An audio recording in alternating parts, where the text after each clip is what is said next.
Eagle Troop first made contact with the enemy on the afternoon of 26th of February. We received heavy machine gun fire from a village. I ordered the 2 tank platoons to come online abreast of my tank, and we fired a volley of high-explosive anti-tank rounds. When the tank rounds impacted into the village, large holes, almost the size of the entire wall itself of the cinder block building, were blown into the buildings.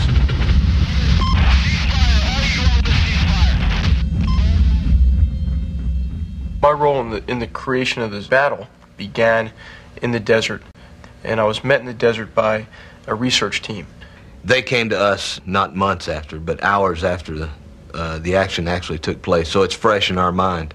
We walked and drove the path of Eagle's assault from the beginning when we first fired onto the village until our consolidation point.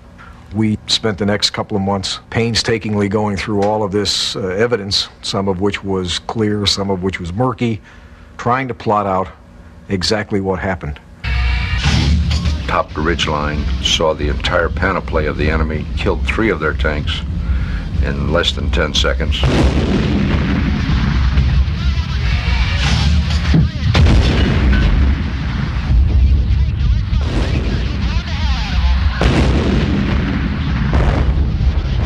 The interesting thing about what happened in G Troop's area is that I had 3 separate battles going at the same time.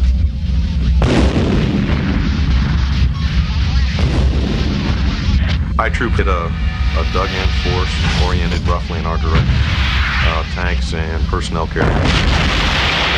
The first volleys of fire were fired by the scouts who were out front.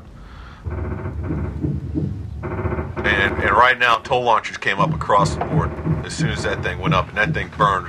That was one of those infamous volcano deals. Okay. That was about the most intense time right there. Okay. When those first things went off, and me waiting on those tanks getting up there. So probably no more than 6 minutes until you start seeing tanks near you. Less than that. Not that long. 5. I'm thinking 4 to 5. So I was overwhelmed with the amount of work and the painstaking detail that went into recreate this battle. This power of manipulation allows you to move in the 3 dimensions, with the 4th dimension being time, basically jumping ahead or behind in time as well as in space, so going anywhere that one wants to. Change the weather, we can change the Iraqi tactics, we can give them weapons they didn't have, we can give ourselves future weapons that we would like to have. It was at that point when I saw the initial success of our first volley of fire that I ordered the troop to continue the assault. And he said, go tanks lead. We had it where the tanks were in a V-shaped wedge. And my scout platoon went from going from lead back behind the tanks, providing what we call scratching fires, covering the rear of the tanks and eliminating pockets of infantry.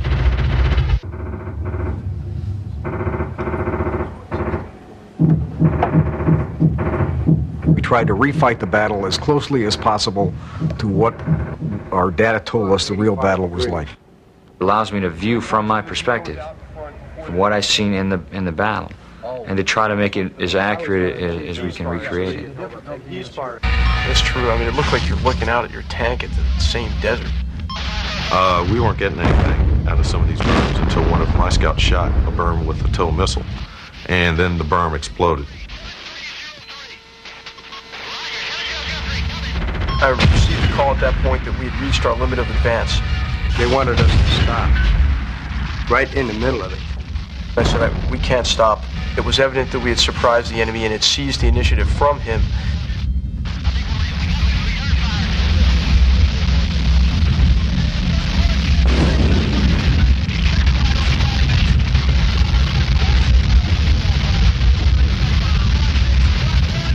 That was not the first time that I fought a battle. I was able to fight battles at the National Training Center. I have taken platoons down these tank tables, CALFEXs, simulations, and we've also got on the ground. But if you use the training realistically, then my first battle is fought in a simulator or on a range versus a battlefield like Iraq.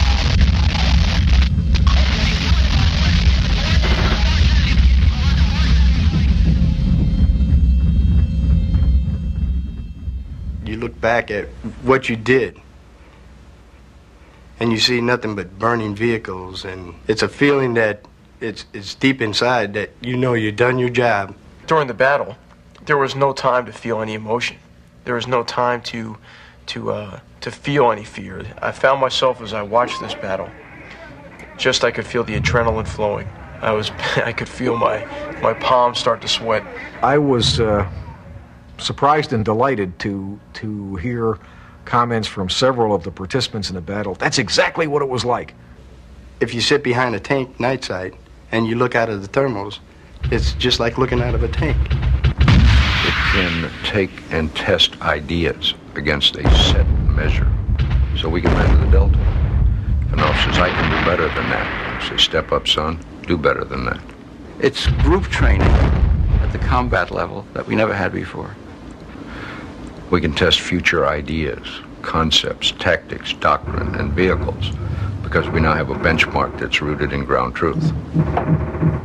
So we're looking at a possibility that can really change our understanding of war. What also is making me feel good, that we weren't forgotten. I wish I could bring my whole platoon in here and show them, say, here, sit here, watch this, because this is what we've done.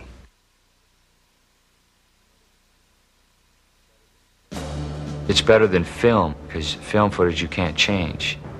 This, they can. It'll probably be the most accurately recorded battle in history. We've been moving most of the day through a sandstorm. It was a very close engagement, 800 meters or less. So in the space of about 38 minutes, we took out 7 T-72s. I couldn't count the number of BMPs and trucks. We almost felt like we were invincible. They could not hurt us. We knew that we were that good, and we proved it. I felt that they should have never stopped us.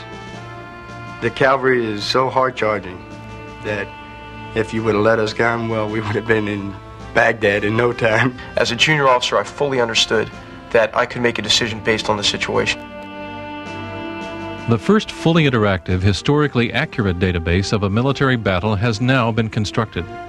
It represents ground truth, as can best be verified by the men who fought the battle and all other accessible data sources. It uses distributed simulation technology. It is network capable. This technique can be applied to a wide variety of other military operations.